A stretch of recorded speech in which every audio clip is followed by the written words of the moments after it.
Hello there, and welcome back to our late-night journey into myth and legend. Tonight we stand on the very brink of Troy's fabled shores, ready to witness destinies forged in bronze and blood. If you'd like to join me, please tap like and subscribe, but only if this voyage calls to you. And while you're here, let me know in the comments where you're watching from and what time it is on your clock. It's always a thrill to chart this story alongside friends around the globe. Now, dim the lights, draw a soft blanket around your shoulders, perhaps cue a whispering breeze or the gentle lapping of imagined waves, and let your breath slow. Together, well, slip into the hush before the storm and step back into a summer eve on the coast of Olympus, where every heart beats to the rhythm of coming war. You find yourself standing on a sandy hill overlooking dozens of flickering campfires. All around you, the Greek-eyed kings Agamemnon of Mycenae, Menelaus of Sparta, and the restless princes of Pylos, Phthia, and Ithaca pace the shore, their banners snap in the warm breeze lines. Boars, and horses blazing in twilight's dying light. In the distance, the wooden hulls of 1,000 warships rock gently, waiting for the dawn's orders. Every man here is caught in the tension between loyalty and longing. Some sharpen the bronze blades in silence, others whisper prayers to Athena, Apollo, and Artemis, each seeking the favor that might turn the tide of what's to come. You can almost taste the copper tang of sweat on the air, hear the low murmur of worried voices tangled with the sea's hush. It was always destined to be this way. Word of Helen's departure from Sparta reached the Greek realms weeks ago, carried on swift couriers and breathless rumors. Some spoke of divine wrath, others of mortal folly. Now, here at Olympus, the allied fleet lies ready, but a cruel wind has stalled their departure. The priests say Artemis demands a sacrifice before she'll grant safe passage. As you wander closer to the largest fire, you see King Agamemnon himself, tall and stern, his helmet tucked under one arm. The lines around his eyes deepen with every flicker of flame. Beside him, the silver miner's-haired seer Calchas murmurs holy words over a bleeding lamb, carving runes into its thigh. You feel a prickle at the base of your skull. Prophecy in action is never gentle. Across the sands, Menelaus moves like a storm cloud, haunted by memories of the night Helen slipped away. You almost swear you see his hands clench and unclench, as if he could pluck the past back into place. But all he can do is wait for winds to change, seas to calm, and for that final, terrible oath to be sworn. Maybe reach out and smooth your blanket over your legs now. Feel its weight anchoring you to this moment. Let your shoulders soften. Soon, the herald will call them together. The captains of every ship will swear an oath on sacred wine, binding themselves to follow Agamemnon's banner until Troy falls, or until they pay the highest price. You can almost hear that solemn vow rising with the smoke by Zeus the Thunderer, by Hera the Calmine aside. Tonight, the gods lean in close, their eyes bright with anticipation. Some will side with Achilles' burning pride, others with Hector's steadfast courage. The air crackles with possibilities and unguarded insult. A single arrow loosed at twilight, and the fragile peace shatters forever. Feel your chest rise and fall. Let the hush of this ancient camp settle over you. In the shadows beyond the fires, you catch glimpses of younger warriors sharpening spears for the first time, their footsteps hesitant on the sand. You see grizzled veterans wrapping leathern straps around battered shields, exchanging silent nods that speak of too many battles already fought. And threading between them all, priests scatter barley and salt at the tide's edge, a final offering to Poseidon, whose favor they hope will carry their ships across the wine miner's dark sea. But for now, nothing moves. The war waits for no man, yet it delays its fury until this fragile ritual is complete. You listen to the crackle of flames and the distant crash of waves, and you understand the world holds its breath on the brink of history. As darkness deepens, Torches flicker like fireflies along the wooden ramparts of the fleet.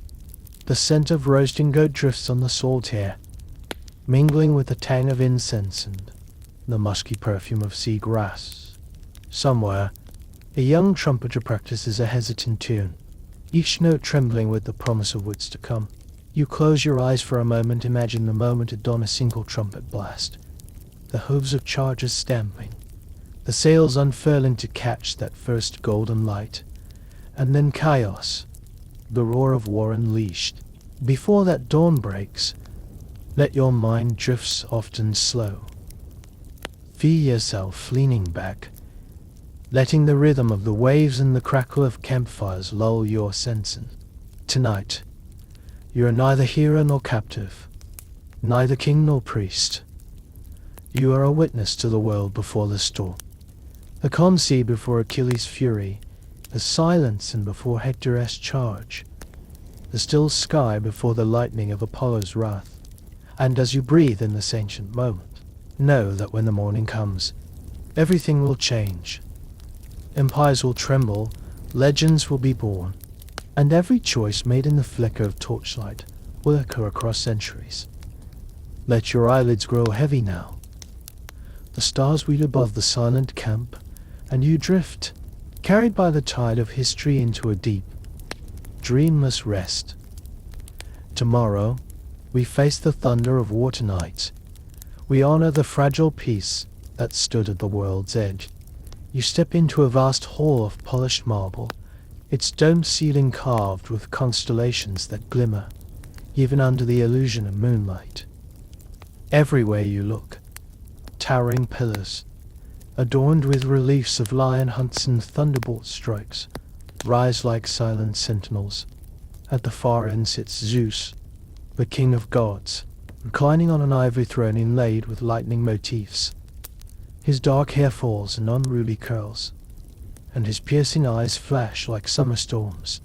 Zeus says decree. Zeus clears his throat, a low rumble like distant thunder. The mortals below have drawn their swords, he intones, voice resonating against marble. Yet they know not which hand guides their blades. He lifts a bronze scepter crowned with thunderbolts. Tonight, we shall determine which champions shall receive our favor. Speak now, and stake your immortal power. A hush falls. You can almost feel the weight of his decree settle like velvet over every god present, as fiery vengeance. To Zeus's right, Hera rises with regal poise. Her robe shimmers like a summer sunset, and her emerald gaze flames with righteous wrath. You sense the betrayal. She still tastes Helen's flighted dagger in her divine dignity. I wager my favor on Menelaus and the Spartan cause, she declares, voice as sharp as a spearhead. Let me be the storm that breaks their enemies' oaths and ravages their kin. Her laughter is soft but deadly, promising that any who dishonor marriage or divine law shall be consumed by her enmity. Beside a Ness, ocean roar. From the north corner, Poseidon slams his trident against the floor. A tremor courses through the hall, as if distant waves have surged ashore. His sea-green eyes burn with ancient power. If the Greeks renounce my altars, their ships will founder on hidden reefs. But if they honor my depths, he raises a hand, and a holographic diad rolls through the hall. Halting before the throne, I shall guide them safely past Scylla and Cherubids. His words echo like crashing surf, reminding you that in this war, the sea itself may turn on a whim. Athena's calculated gambit. Standing tall, in gleaming armor, Athena surveys her throne of olive wood. Her hand rests slightly on the haft of a bronze spear, but her mind is the true weapon. I place my favor on Odysseus of Ithaca, she announces with quiet certainty. His cunning will win where brute strength falters. You watch her lips curve in a knowing smile. She has already charted every twist of his journey, every fork in the Greek battle plan. Her gamble is on strategy, the invisible thread that weaves victory from chaos. RSS bloodless bet. Her storms forward, armor clanking like rolling thunder. His grin is feral, eyes ablaze with anticipation. Let me unleash the fury of Troy's walls, he bellows. I pledge my power to whoever revels in the joyous slaughter of war. His voice rings through the colonnade, drenched in adrenaline. You feel a thrill of dread as you imagine Greek and Trojan warriors torn asunder beneath his banner of crimson rage. Nor glory, Apollo's prophetic edge. By a gilded window, Apollo steps into a shaft of pale light. His laurel wreath shimmers, and in his hand glows a scroll of oracular verses. My gift is foresight, he declares in a voice that ripples like bird song. I side with Paris, the prince of prophecy and cause of this war. Through him, I shall speak truths that turn the tide. A shimmering tableau of Trojan victories flickers briefly above his head, visions of walls unbreached and banners unfurled. Artemis, a silent vow. Artemis drifts forward, silent as starlight.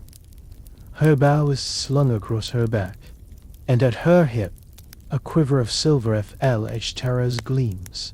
I lend my protection to those who honor the sanctity of the hunt in the forests, she says softly.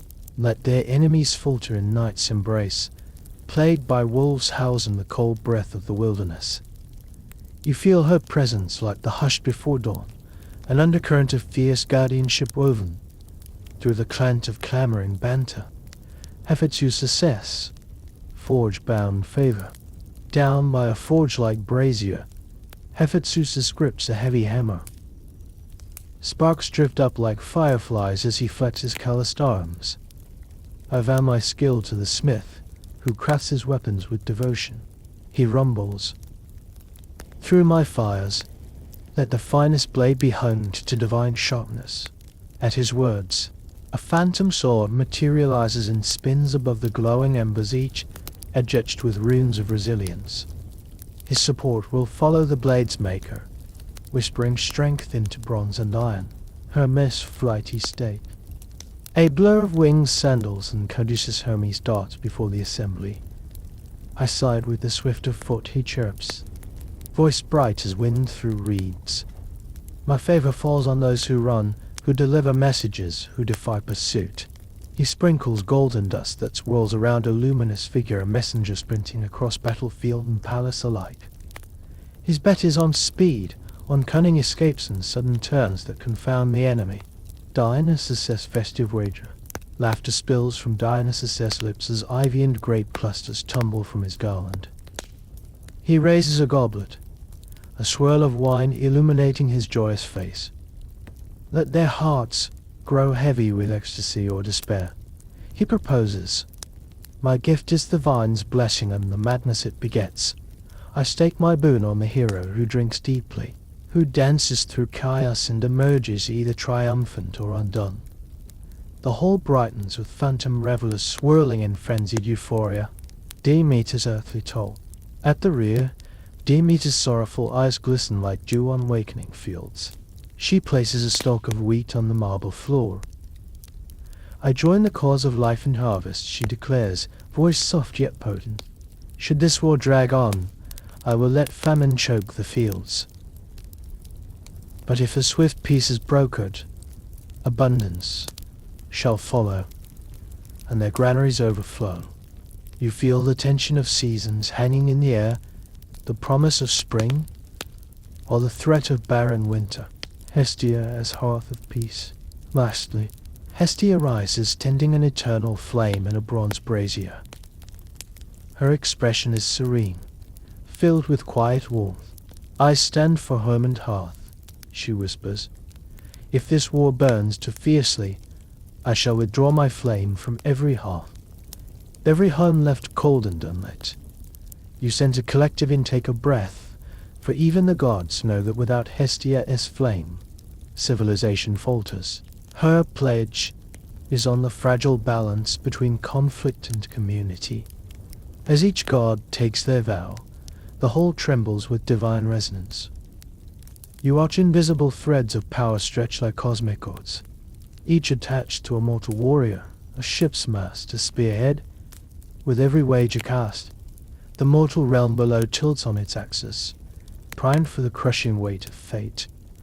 Zeus leans forward, thunderbolt raised high. So be it, he intones.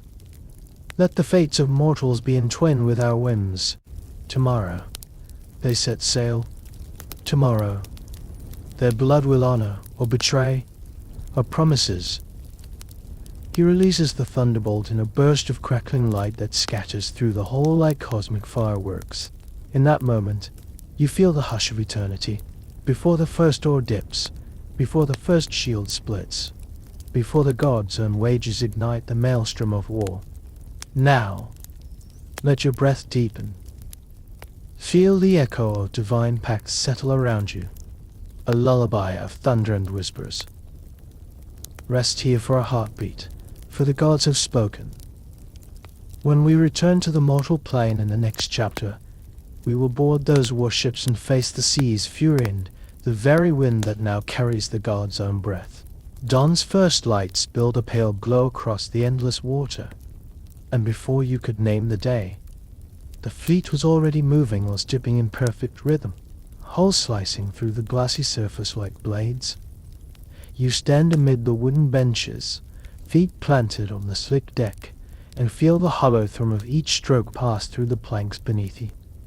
There is no sunrise ceremony here, only the low chorus of row's exertion and the endless sigh of the sea. A breeze sniffs at your cloak, carrying salt and promise. The prow's carved, lion head lifts into view its teeth bared, eyes fixed on the horizon.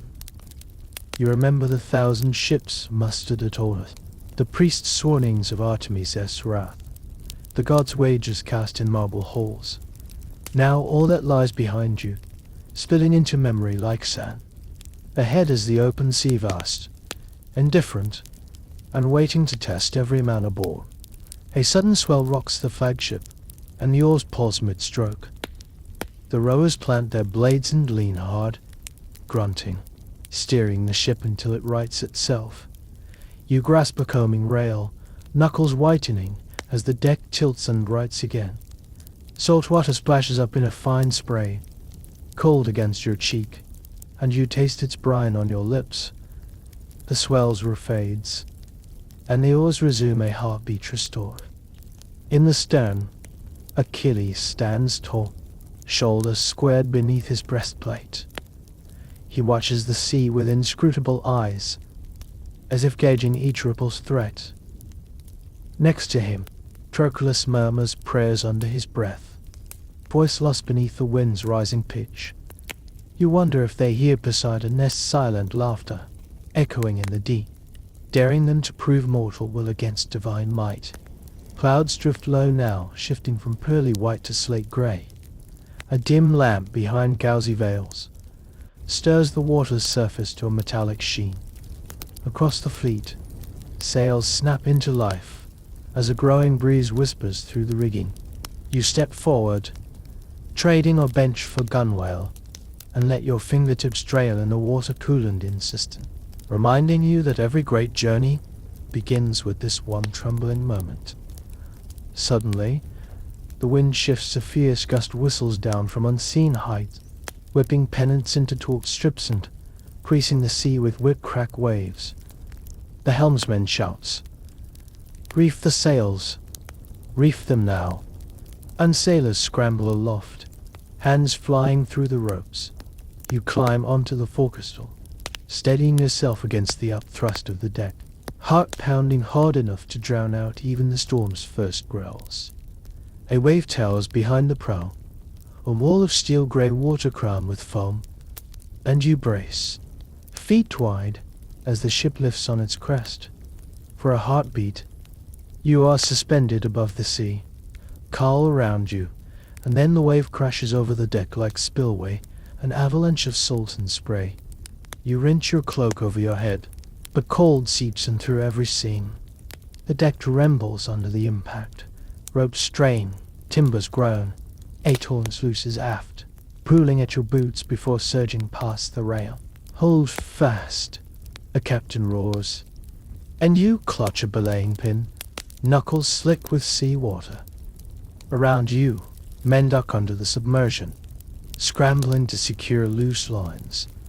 The smell of wet leather and seaweed fills your nostrils. For a moment, the world is nothing but the waves roar on the deck's violent heave. Then it pulls back, water rushing off the stern with a scream, leaving the deck awash, but mercifully intact. The oarsmen heave free of the surge and resume their stations, blades flicking into the trough in time minus honored cadence. You let out a shaky breath, tasting relief. The worst has passed. For now, above, the sky cracks with distant thunder, and a fork of lightning splits the low clouds, illuminating the sea's roiling surface. The captain gazes upward, face lit by that silent storm brand. Poseidon tests us, he mutters. He remembers no sacrifice was made at his altar. You to feel his eye, as though the sea god looms just below the hull, fingers curled on the keel, ready to hurl the fleet back to Olympus sands. A priestess moves along the deck, voice rising in prayer to Poseidon's name. She sprinkles oil onto the water, the slick pattern swirling in fading sunlight, and murmurs, "Grant us safe passage, Lord of Waves." You kneel beside her, dipping one hand into the still minus warm moiland, tracing the sign of the trident on your brow. The ritual feels fragile. A mortal plea offered on a trembling stage, but desperation demands faith. Behind you, Odysseus strides over the slick planks, cloak dripping, as a light with equal parts calculation and curiosity.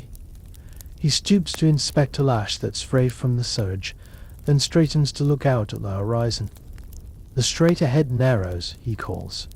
"If we can clear it before the storm fully breaks, the lees of those cliffs will shelter us."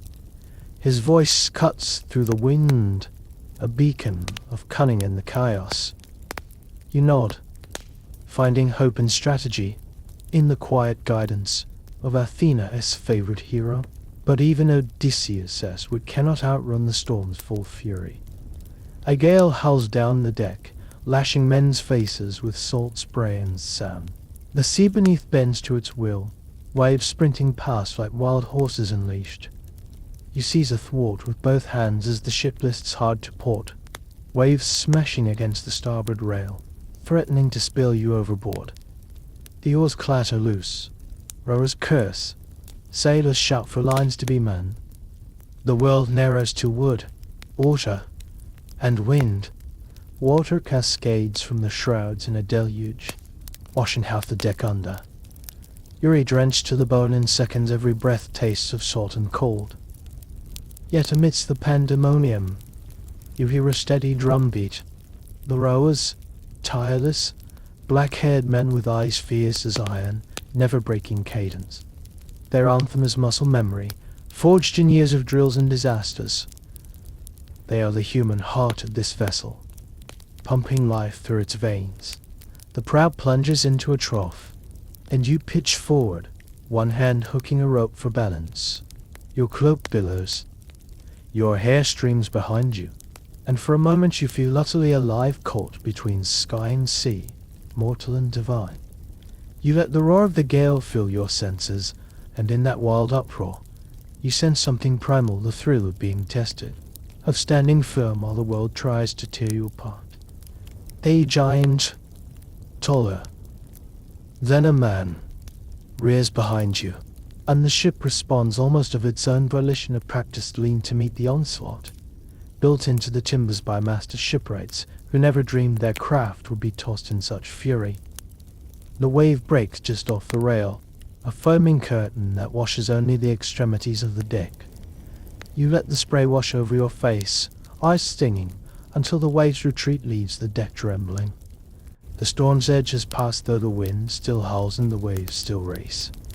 Yet beyond the immediate threat you glimpse a fragile band of sky, pylon trembling, arcs slow on the horizon. It calls to you like a promise. The captain barks, Point her westward, at that break, and the helmsman shifts the rudder, grudging the ship away from the worst of the swell.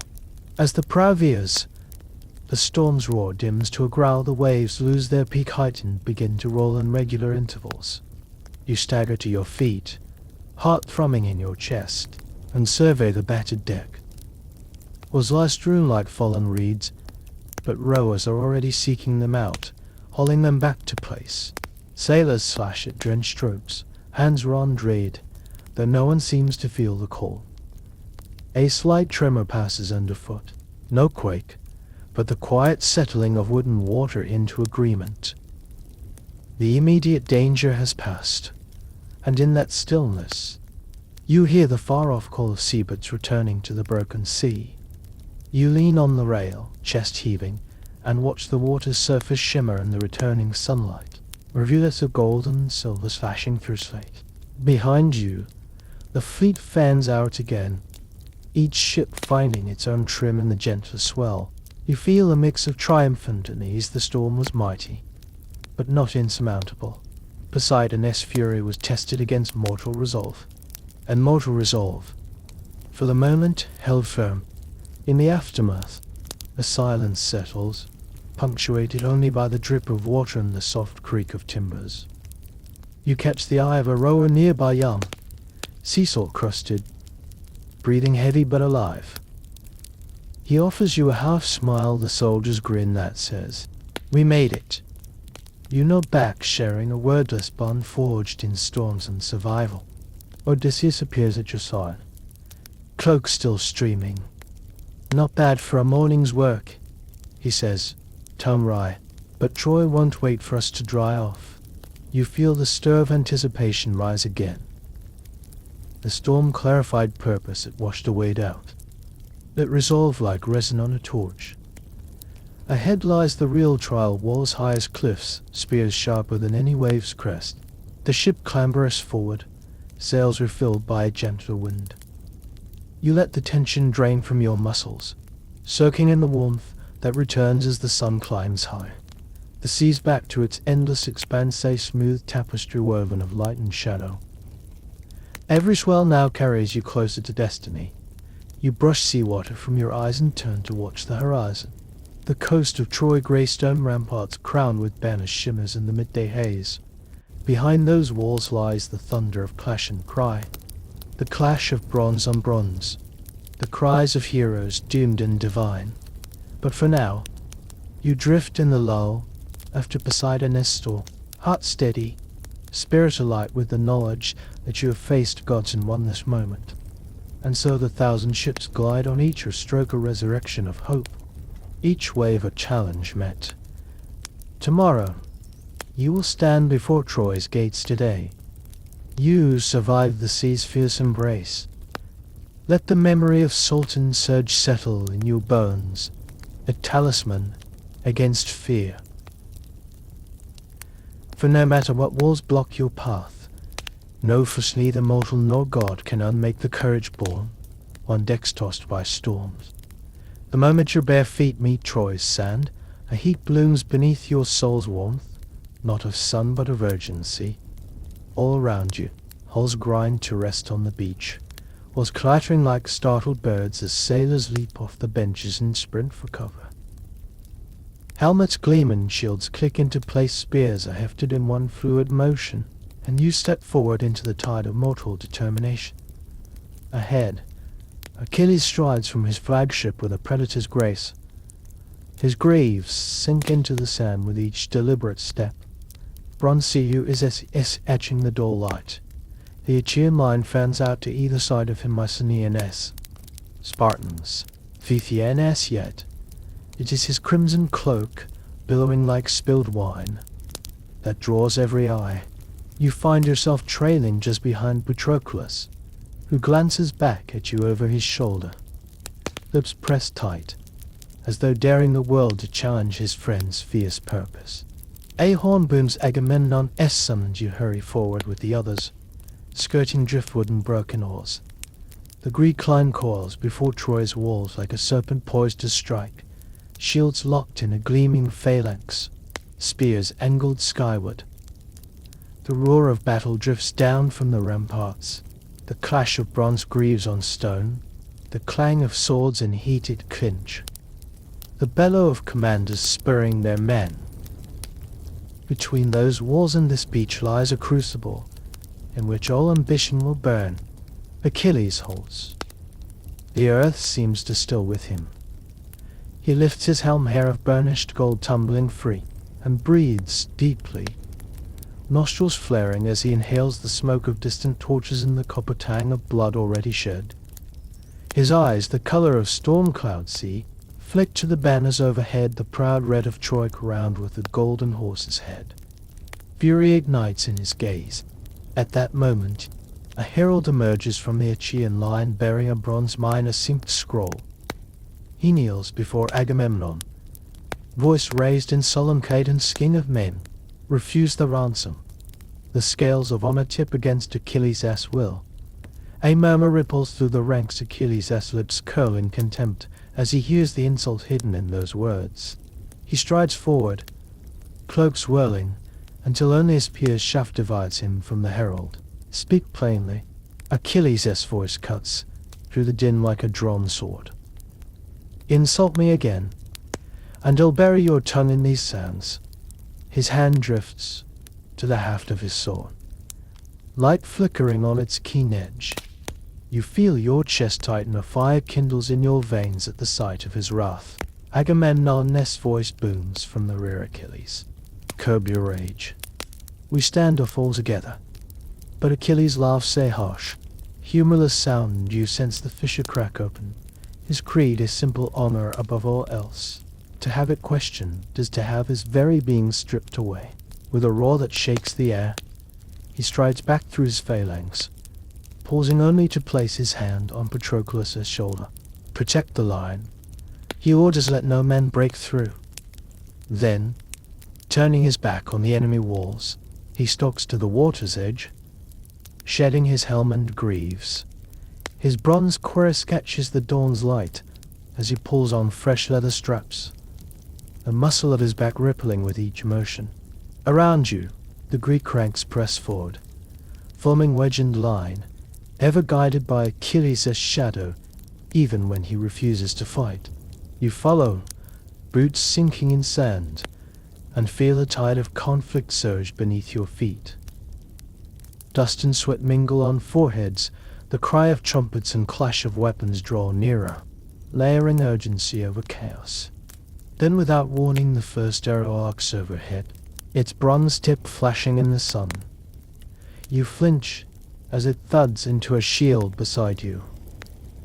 The phalanx snaps into motion, shields lift, bars of bronze click together, and spears lunge forward in a deadly rhythm. You brace, spear raised, heart hammering as you thrust into the churning mass of enemy shields. Above the melee, Achilles stands apart out of battle, yet his presence towers. You glimpse anger coiled in his posture, hear the growl of his discontent. He glances back at you, eyes narrowing, and you think you see a hint of regret flicker across his features, regret at having to keep his wrath, his greatest power, unleashed only on Agamemnon's order, not on the Trojan foe. The fight surges like a living thing, ebbing southward along the beach, leaving sun-churned and stained. You feel the sting of blood on your cheek, yours or another sun steel presses at your back, bearing you onward. Time distorts, every second stretches into an eternity of peril. Every breath tastes of iron and heat. Then, without warning, a horn blares behind Achilles. I recall. Your eye snaps to him. He turns, pitches his cloak aside, and strides back toward Agamemnon. You follow instinctively, part of the tide of his wrath, weaving through wounded men and broken shields. He stops before the king, face inches from the older man's. Sparks seem to dance between them, to storms about to collide. But before the tempers can boil over, a cry rises from the far left flank. Cavalry, Trojan cavalry, splashing through the shallows to flank the Greek line. You whirl, spear arm ready, as riders hurl javelins like falling stars. A lancer near you staggers, shield cloven in two, the phalanx shudders gaps yawning in its disciplined form. Patroclus steps into the breach. Force ringing clear, brace the line. Hold firm. And Achilles, for the first time, wades back into the fray swift, unstoppable, his vengeance now repressive. He raises his voice in a roar that echoes against the walls, and you feel that roar vibrate in your bones. He bellows, and the Greek line reforms, spearheads pivoting in a flash of bronze, ready to punish any who dared break their shield wall. You plunge forward, breath ragged, as the Trojans meet you on the shifting sands. The clang of spear against Zephyrs, shield against shield, fills your ears. You taste the grit of sand on your tongue. Feel the steel of enemy blade bite your cuirass, pain sharp as lightning. But Achilles' wrath is all around you now each time you strike. It drives you each time you parry. It shields you. A Trojan warrior darts, for Achilles' flanked too close, too bold. Achilles pivots, axe flashing, and you lose sight of the man in a mist of dust and crimson. When it clears, the warrior lies still, eyes wide with shock, helmet split in two. Achilles steps over him without a glance, cloak billowing, eyes cold as sea glass. You feel the warrior's fate etch itself into your spirit. Mercy is a stranger in Achilles' world. The tide of battle shudders, that fierce blow fracturing the Trojan flank. They falter again, and you and your comrades surge forward, filling the breach with spear and sword. Each Trojan that falls is carried by the wave of Achilles' fury. You swing, thrust, parry, and breathe in the chaotic harmony of violence. Then a trumpet blast cuts through the melee, a call to withdraw. The king's standard rises, and you see Patroclus signal the line to pull back. Achilles halts, chest heaving, cloak stained dark at the hem. You and the other soldiers cast one last glance at Troy's walls, black doves flitting atop ramparts. The hush before the next storm. But it is Achilles you see, immortal fury in human form, reined in only by loyalty and the slender thread of command. The Greek line falls back toward the shore, shields high, spears brandished, and you follow, heart still pounding. Sand gives way to its shallows, and you emerge onto the beach, water lapping around your ankles. The roar of battle retreats behind you, replaced by ragged breaths and the groans of the wounded. Achilles stands at the water's edge, cloak flicking in the breeze, arms folded. He surveys the battlefield with those storm cloud eyes, and you sense a moment's quiet giant calm after thunder. His gaze meets yours, and in it you read unmistakable resolve and unspoken promise. When his anger calls, he will return, unstoppable as a sunset tide. You catch your breath and let the sea's cold wash over your feet, washing away the worst of the sand and blood. Around you, soldiers collapse to one knee, spears lowered, silent thanks slipping through cracked lips. In the distance, the first rays of sunny night Troy's towers, cold stone churned to molten gold. And there, between the burning walls and the endless sea, you understand at last. Achilles' wrath is not mere fury. It is a force of nature, a reckoning born of honor affronted and promise betrayed. It can carve a path through armies or hold back the flood of rage at a friend's expense. In that terrible balance lies his power and yours, shaped by the echo of his cry. You rise and join the survivors trudging up the beach, armor clanking, boots sinking in sand still warm from battle. Achilles turns and strides away, leaving footprints that tremble with imperishable fire. You follow, each step about to walk the path Aegeus carved, through wrath and redemption, until Troy itself bows beneath the weight of honor reclaimed. Dawn's first light crept across Troy's deserted shore.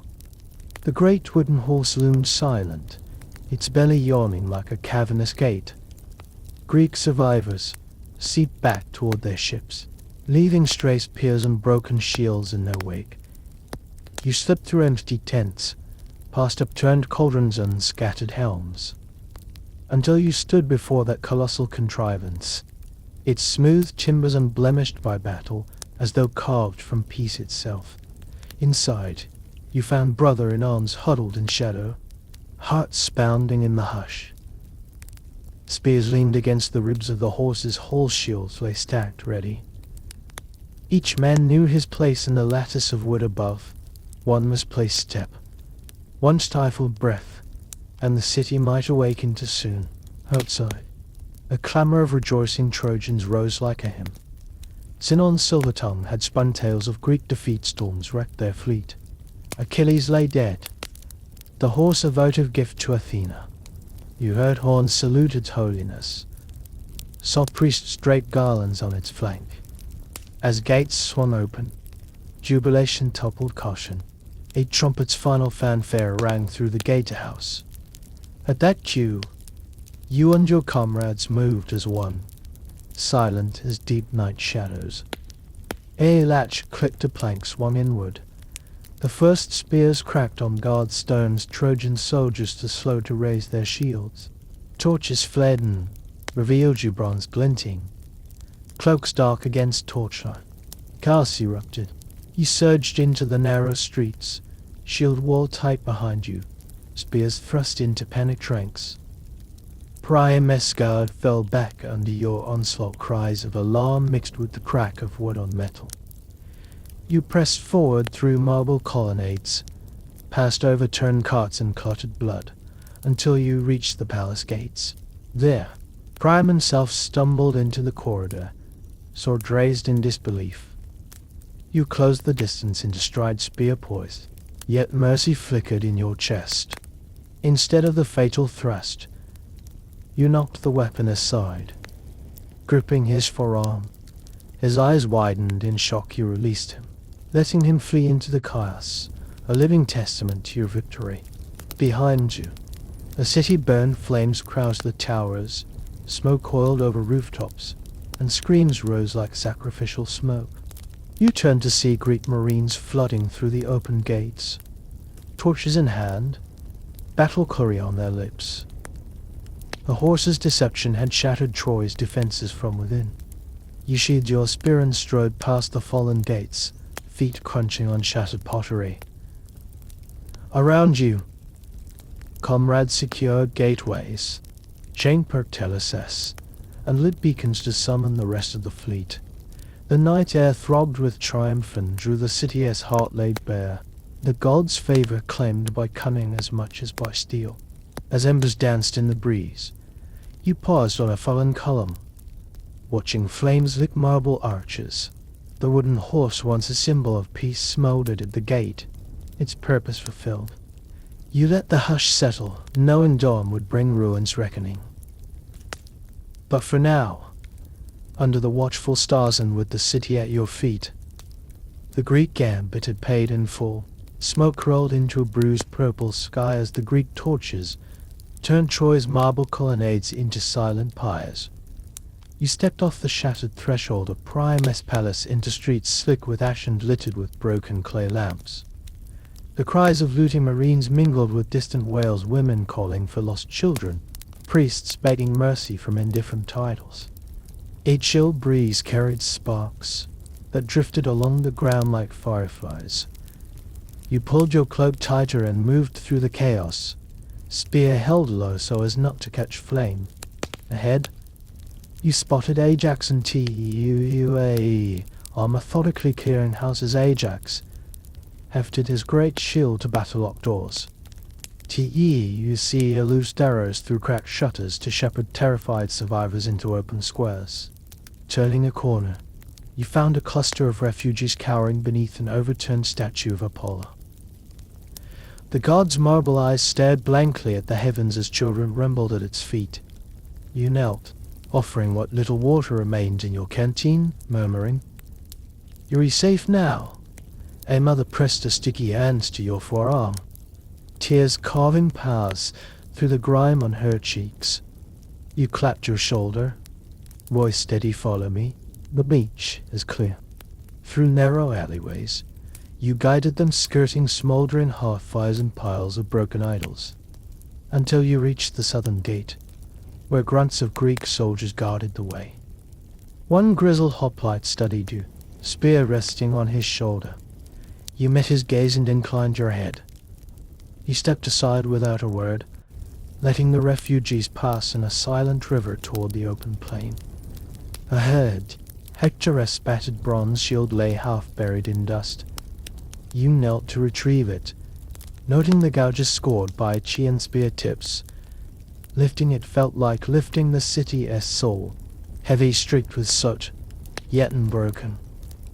You tucked it under your arm as a talisman of what Troy had been, and would never be again.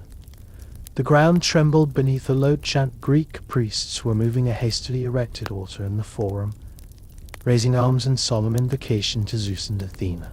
Their voices boomed across the plaza, drowning out the crackle of fires. You paused on the fringe, chest tightening with anger at the desecration of Troy's sacred center.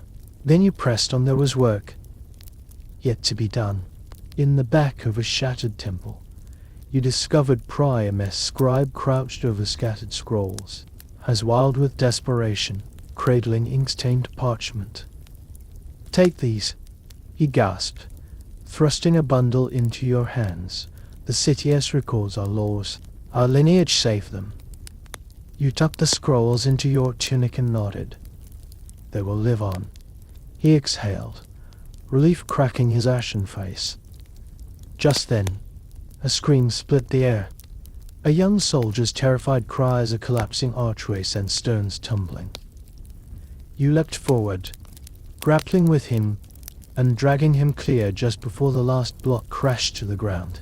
Hand pressed to his bleeding side, and you offered a quiet reassurance. "You'll live. Stay close." Around you, pillars toppled like giant dominoes, each collapse a fracturing heartbeat.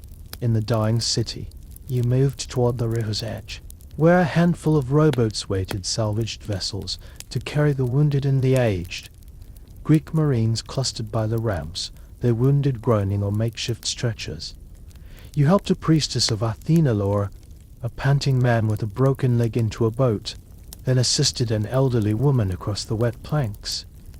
With each life you saved, the world felt a little less shattered.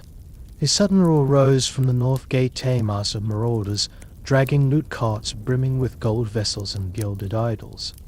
You sprinted after them, spear raised, and blocked their path. "Leave it," you snarled, voice echoing against stone. They snorted. But the sight of your determined stance gave them pause. One rifled for a dagger, but the glint of your blade turned his courage to dust. With a hiss, they abandoned their spoils and backed away. You stomped your boot against a fallen helm as they fled, an exclamation point to your warming. By sunset, the once grand city lay half devoured by flame. You climbed the steps of the great amphitheater, its marble seats fractured, vines already curling through cracks, and looked down at Troy's ruin. The sea beyond glowed blood red in the dying light. The Greek fleets, silhouettes lined like silent vultures on the horizon. A wine stung your eyes with ashen tears. You held the blood-soaked shield to your chest and surveyed what remained: temple stones, smoldering, orphan scrolls clutched in trembling hands, broken proud citizens stumbling toward exile. And yet, amid the ruin, a spark of defiance glimmered. Refugees huddled together, helping one another through the smoke. Somewhere, deep within the broken city, hope still flickered. You set the shield on a cracked column and drew a breath that trembled with grief and fierce resolve. Though Troy had fallen, its spirit would endure in every heart you saved, in every scroll you carried, in every memory that refused to die. As the sun sank beyond the blood-tinted sea, you gathered the last of the survivors and guided them down to the waiting boats. With each life you ferried to safety, you honored the fallen and ensured that Troy's story would be told, long after its walls lay silent beneath the shifting sands. Behind you, the city burned into the night before you. The sea stretched vast and dark. Clutching the shield once borne by a prince, you stepped forward into the black water, carrying Troy's soul into the unknown. Stars fade beyond the eastern swell as the Greek fleet lifts anchor one last time. The boats bear not only warriors and marines, but dozens of Trojan refugees, women, children, elderly, clutching the scrolls and shield you carried from the burning city. The oars dip in solemn rhythm, and salt-stung faces turn once toward the smoldering ramparts they leave behind. Odysseus stands at the prow of the flagship, cloak pulled tight against the chilled on air. He traces the coastline with a narrow die, calculating, first toward Lesbos, then Chios, then westward across the open sea. No hero's song will mark this return, only the whisper of oars and the low murmur of prayers to gods whose favor now feels thin. On deck, survivors huddle under blankets, woven by Hephaestus' smiths, batten royal purple and blood brown. Mothers hush children with tired lullabies, as if the sea's cradle will soothe memories of flame and steel.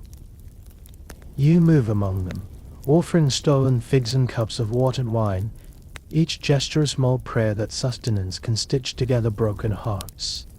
The first morning passes in anxious silence. Sailors coax rations from crates, solid wad boxes, still scented with cedar, and trade scraps of cheese for quiet conversation. Whispered questions drift: where will I find her? Who awaits our return? Each man's eyes hold the same shadow, whilst victory leaves no place untouched. By midday, the wind freshens from the northwest. Oars come aboard sails, climb aloft with measured haste. The sea, once bruised by Poseidon's fury, now ripples in promise. The fleet fans out, like a hunting pack, vessels of every size catching the same breeze, chasing the horizon as if it held all answers. On the lower deck, you help the priestess of Athena lash the rescued scrolls into a waterproof chest. She hums a chant under her breath, Greek words you do not fully recall, invoking memory and justice. You wonder where these records will rest. In some marble library of Athens, after the spoils are divided, or lost to time like Troy itself. As afternoon drifts to dusk, the fleet nears Lesbos. Its shores gleam with olive groves and whitewashed villages. You glimpse fishermen hauling nets, children racing to the water's edge. The commanders order a one-day respite, allow the refugees fresh water, rest the oarsmen's shoulders, repair splintered oars. On the sand, you guide trembling families to wells whose stones are cool on the sun. A priestess of Apollo carves runes in fresh goat milk, blessing safe passage onward. You see tears grief, for Troy mingled with art and other lands' gentle welcome. A young boy tugs at your cloak with Ithacabea's kind. You offer only a sad smile, no one can predict the gods' designs. When the olive-scented evening settles in, a dozen ships circle a sheltered bay. Fires crackle, the smell of roasting grain drifts across the water. Warriors share bread and peppered fish, swapping tales of fallen comrades. Somewhere, a lyre sings a mournful to notes that drift like ghosts of the city you left burning behind. Night brings stars unblemished by city glow. You stand at the rail, tossing a handful of earth into the waves, a libation for Hector's spirit. The dust settles on the dark swell, and you whisper, "May you find peace in Hades' halls, friend." A lantern from across the bay winks in response, another offering made afloat. Bonds unspoken between enemies now at rest. Before dawn, the fleet moves again, this time toward Chios. Word travels that a storm is gathering in the Cyclades, cutting through early May's bare hardest blows. Oars glide beneath slate skies. Lightning flickers on distant clouds. Thunder murmurs under the water's skin. You grip your oarlock, bracing as the first fat drops spatter the deck. Rain slants across shields, hissing against bronze. Sailors lash sail to mast rowers' shoulder blades and test the oars in the cresting swell. The sea hisses under hulls carrying a fresh edge of menace. You taste its chill on your tongue.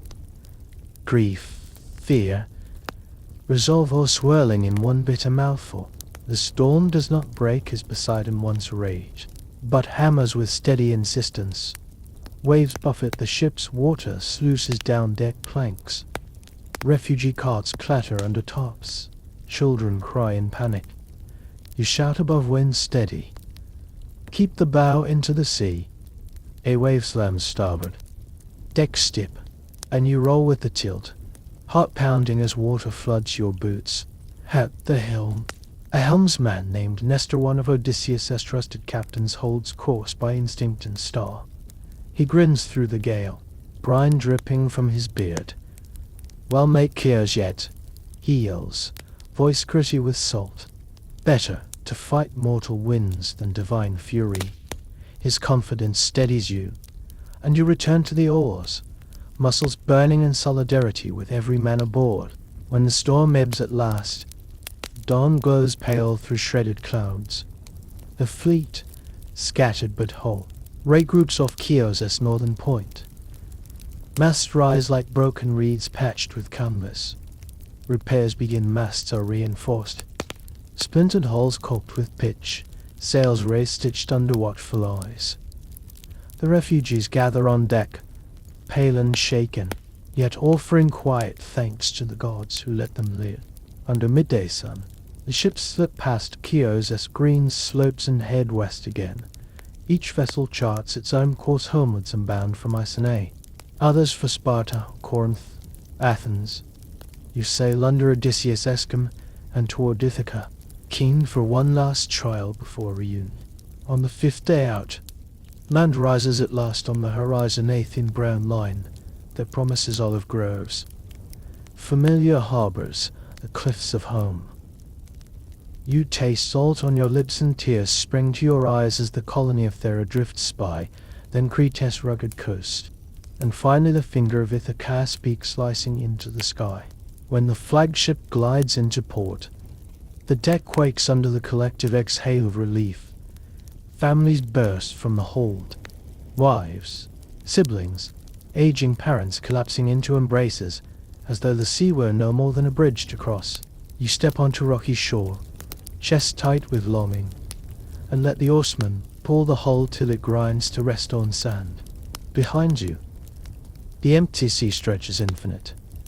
Ahead, your homeland's olive-groved hills beckon. You touch the scarred shield of Troy, now tucked at your belt, and murmur thanks for safe passage, for new beginnings, for the knowledge that even the longest journey, through sorrow and storm, can carry the soul home. The first pale ribbon of dawn stretched across Ithaca's jagged shoreline, and the flagship slid ashore with a hushed sigh.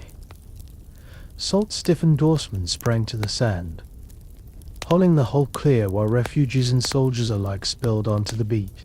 In their arms were battered scroll chests and Troy's, shield tokens of a war, both won and lost. Under olive bough groves, you guided the trembling families along narrow lanes toward familiar whitewashed cottages. Smoke curled from hearths where mothers had kept the fire alive through season upon season of absence. Children rubbed sleepy eyes as father's strangers one heartbeat to go embrace them in silence, tears tracked in the dust at their feet. You step back, letting them reunite, each embrace a stitch in the torn fabric of home. Behind you, the priests of Athena, and a courtyard of Odysseus' ancestral hall, unsealing the scrolls and spreading Troy's records on a lost stains. Ink-stained fingers traced names of vanished cities, laws of a people whose memory you bore. Local scribes pressed forward, candles flickering, voices hushed in reverence as they copied verses that would outlast marble and flame. Down by the quay, a contingent of marines unloaded crates of looted grain, prize of war-turned blessing for islanders who had suffered famine. Lifting the sacks with aching shoulders, feeling each lift as atonement, Old men with knotted beards and crooked canes watched you pass, nodding in brittle gratitude. In that simple exchange grain for sweat, you whispered a silent prayer for Troy's lost fields, that one day seed might bloom again where walls once fell. Above the harbor, gulls wheeled and cried, drawing your eyes to the shimmering sea. It had borne you through storms and miracles, alike now it carried you back to land you once called home. You stepped onto a broken dock plank and let your cloak fall open, chest heaving as relief and sorrow tangled in one breath. Behind you, the fleet's mass gleamed like distant sentinels, witnesses to every oath broken and kept. Word traveled of a gathering in the grove of Poseidon Ace, all shrine carved into cliff face by Odysseus' forebears. You climbed the steep path, each footstep echoing against stone, until you stood before a simple altar hewn from rock. A handful of men draped garlands of laurel and salt sprinkled oil in tribute for safe passage, for victory gained at terrible cost. You laid Troy's shield against the altar's base and stepped back, as the priest lifted a libation to the churning grey sea below. The water lapped the cliff's foot as though in answer. You felt Poseidon's eye on you, neither blessing nor curse, but a reminder that every journey's end is also a beginning. In that moment, your heart turned over. Home was no longer the place you remembered, but this patchwork of family, memory, and the scars you carried. From the shrine, you walked the twisting lanes to a low stone cottage at the hill's crest. Smoke trailed from its chimney, pomegranate trees bowed heavy with ripened fruit. You passed the threshold where your grandmother once set bread to rise and found the table still laid with fresh bread and olives. Inside, your mother's hand trembled as she laid a bowl of broth before you, broth that tasted of hearth and forgiveness. You sat, shoulders sagging for the first time since Olympus, and sipped the broth. Each swallow grounded you further the bitter tang of herbs, the warmth spreading across your chest. Across from you, your sister's eyes glistened in candlelight. She reached out, smoothed your hair, and whispered words that wove exile into belonging. In that firelit room, surrounded by bread and bloodline, you felt Troy's sorrow ease, at least for a heartbeat. Night settled, like silk over the island, and torches flickered along the harbor wall. You lingered at the water's edge, the ferns and beneath your boots a reminder of battles fought and lost. Behind you, the lights of Ithaca dance and quiet celebration, songs of safe return drifting on the breeze. Ahead, the sea lapped in gentle rhythm, echoing the oars that had brought you home.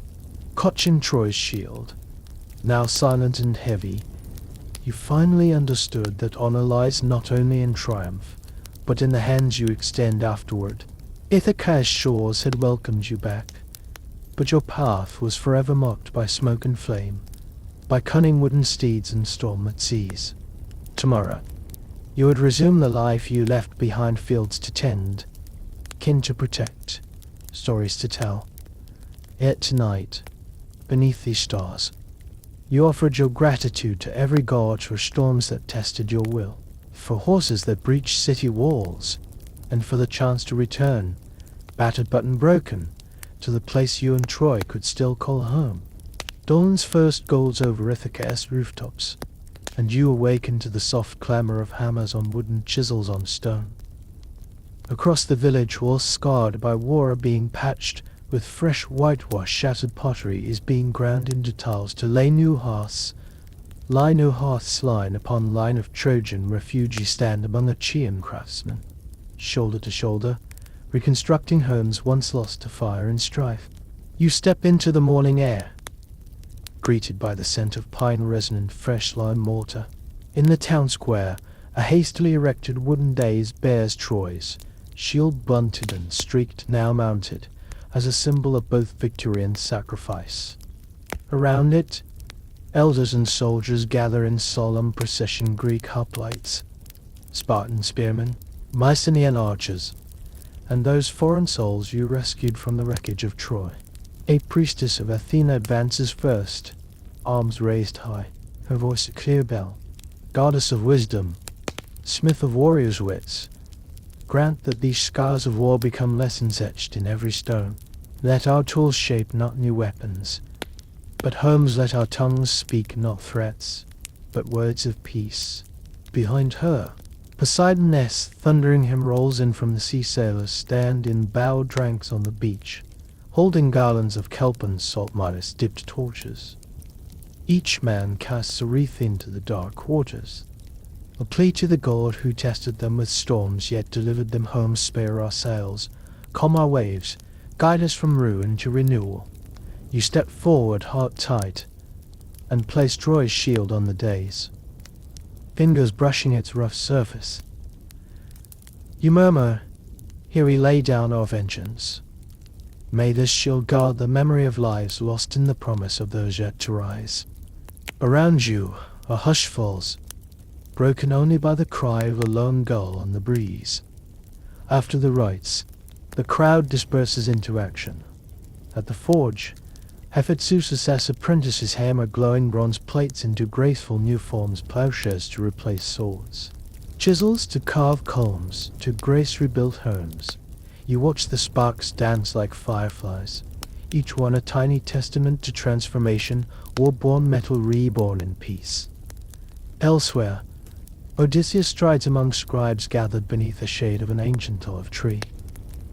They unseal Troy's rescued scrolls and pore over each line laws of a vanished city, treaties inked in blood, epics that sang of heroes now dust.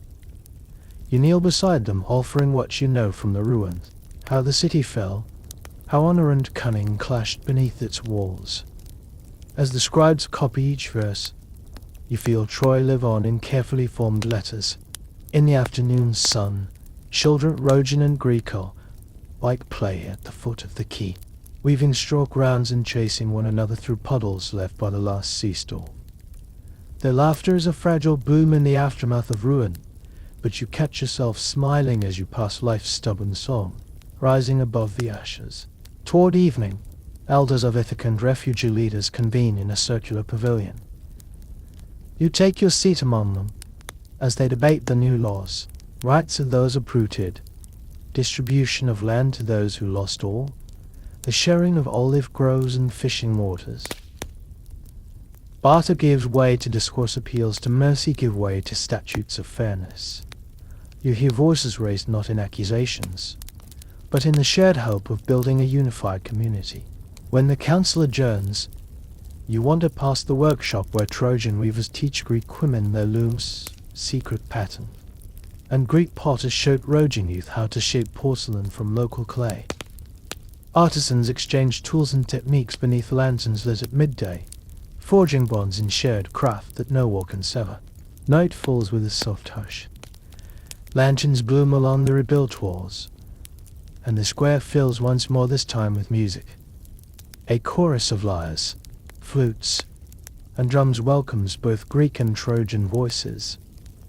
You stand at the edge, cloak wrapped tight, and watch old enemies harmonize beneath a single melody, a song of lament for the fallen, and of hope for the living. As the final notes drift upward, the priestess of Hestia approaches you with a small cup of oil. She crosses her arms over the brazier's flame, letting its warmth wash over the courtyard. She whispers, "May it burn forever bright, even in the darkest nights."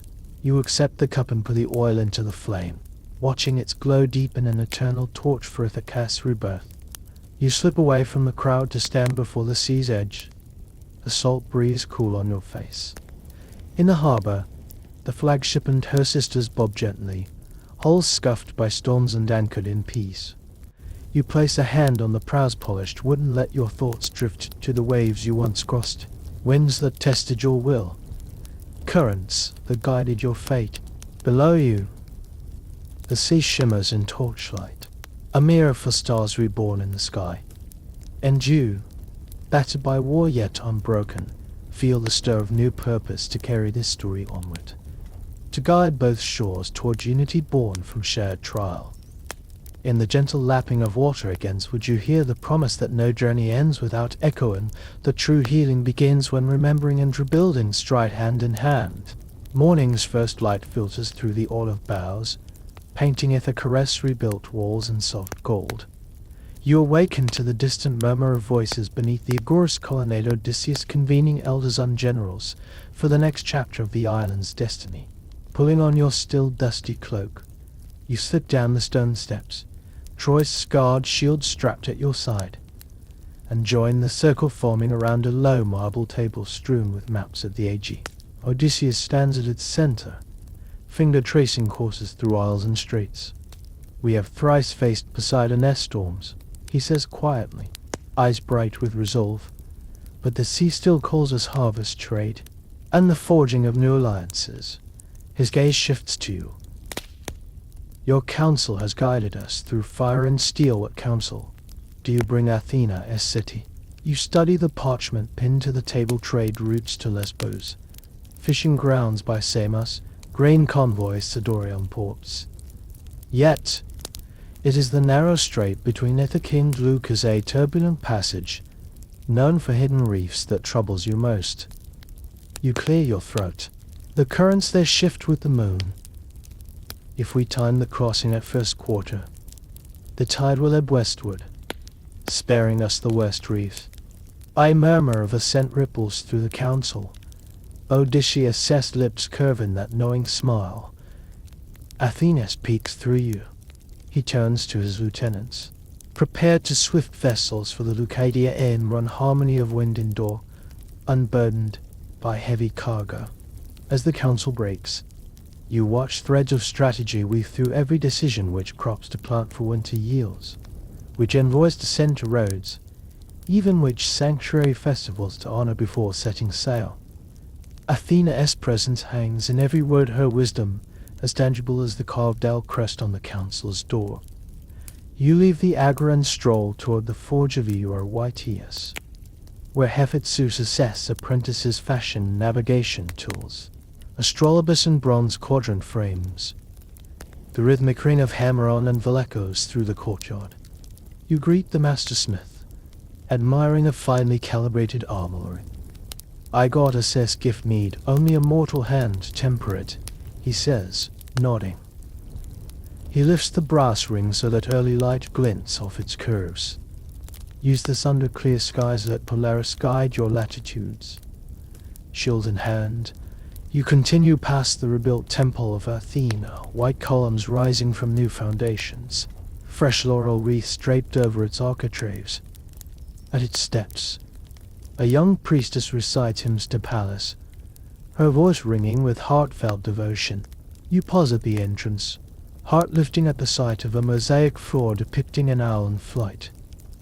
You offer the water from your flask to a small bronze basin, whispering a silent thanks for the counsel that has steered your course.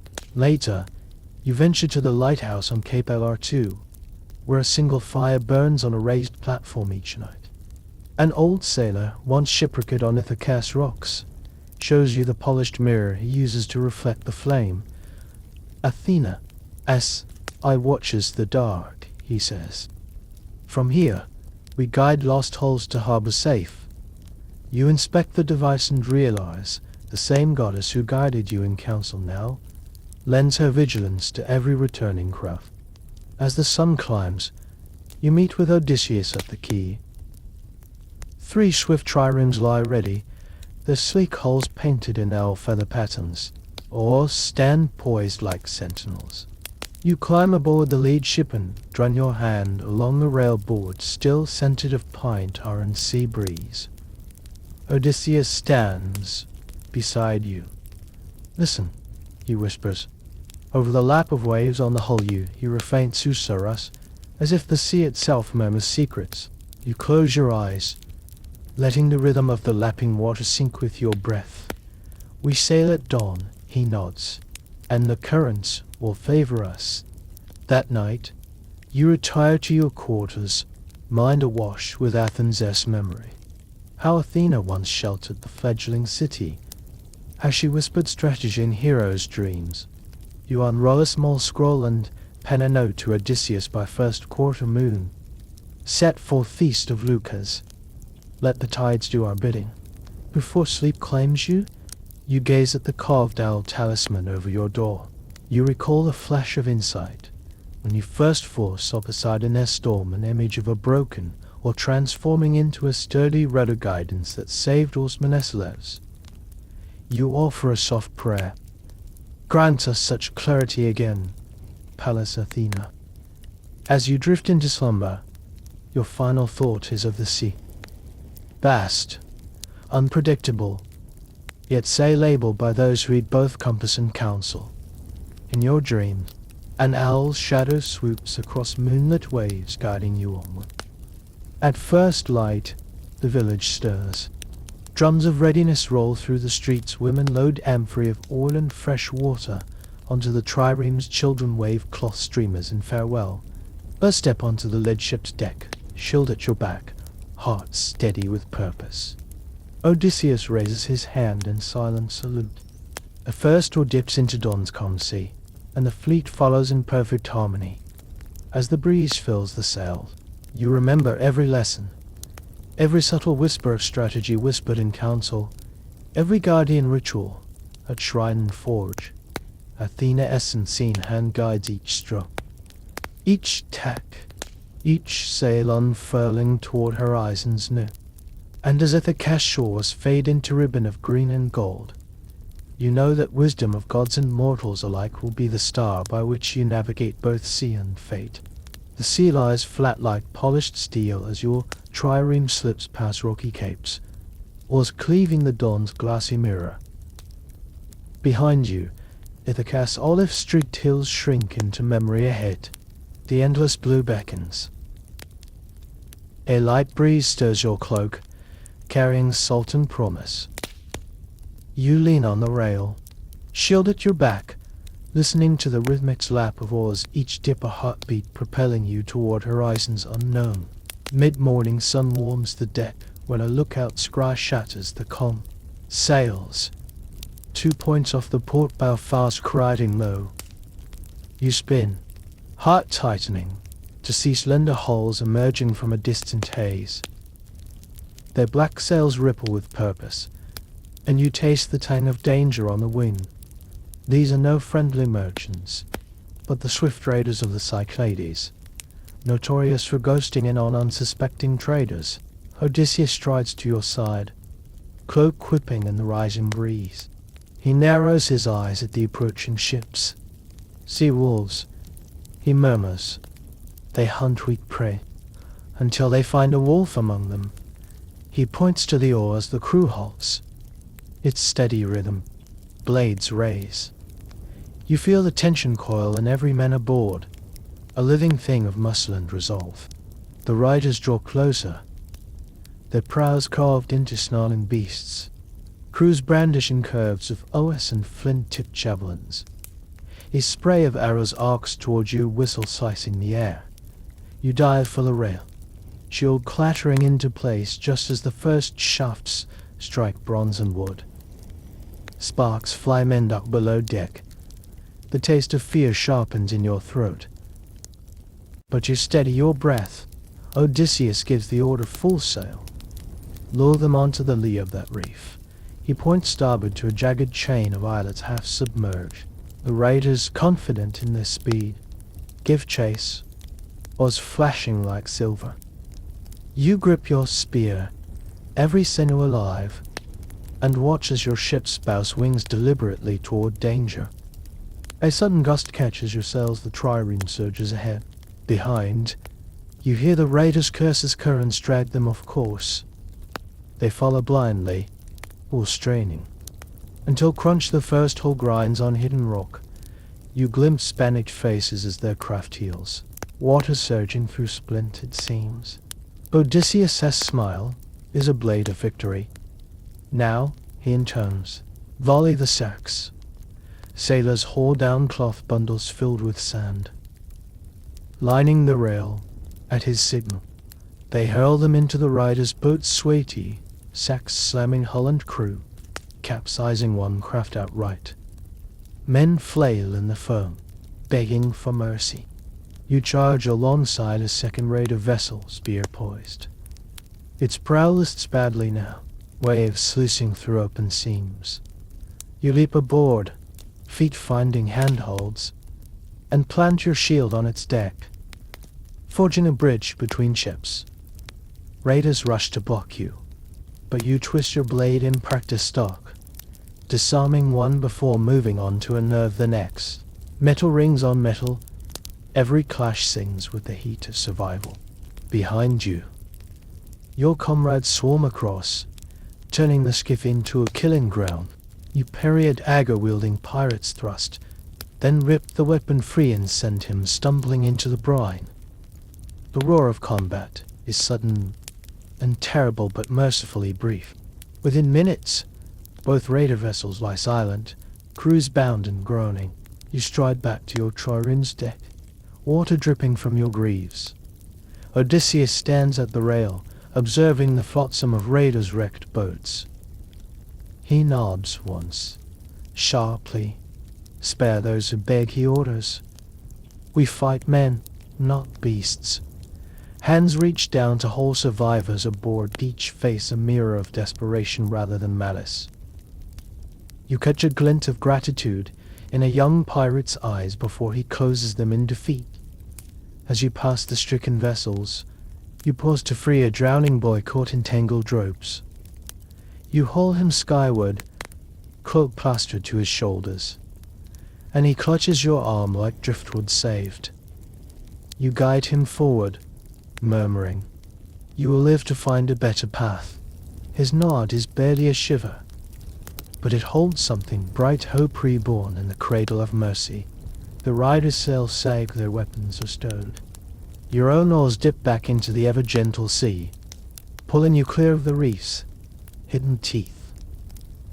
The wind carries off the sharp tang of blood and brine, replacing it with fresh breeze scented of pine from distant shore.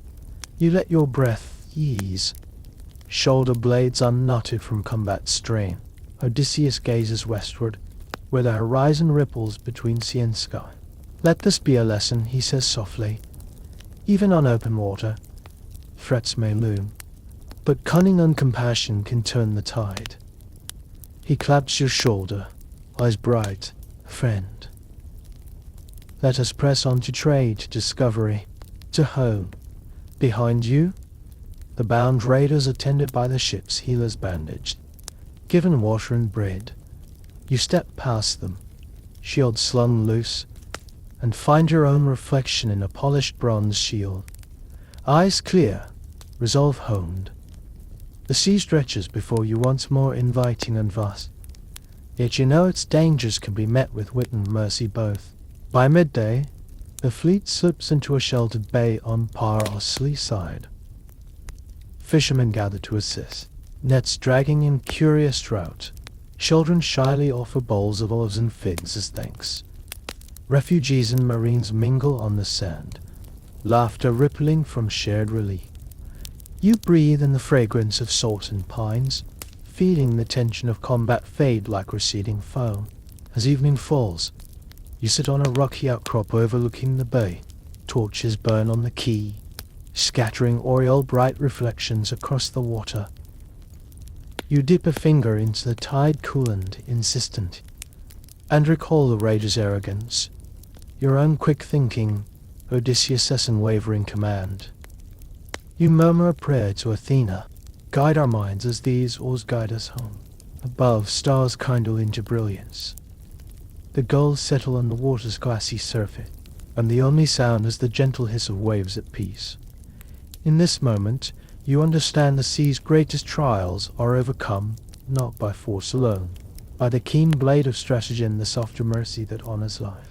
You stand, brushing sand from your cloak, and turn back to the lights of the harbor. Warm, welcoming, dawn's voyage to Rhodes awaits, but tonight, you rest in the stillness born of victory tempered by compassion. And as you cross the bay in a small skiff, guided by torchlight, you carry with you the certainty that no matter how deep the waters, the wisdom of gods and mortals combined will always chart a true course. The morning breeze off Paros barely ripples the tide when your trireme slips anchor, was dipping in unison as the fleet turns southward toward Rhodes.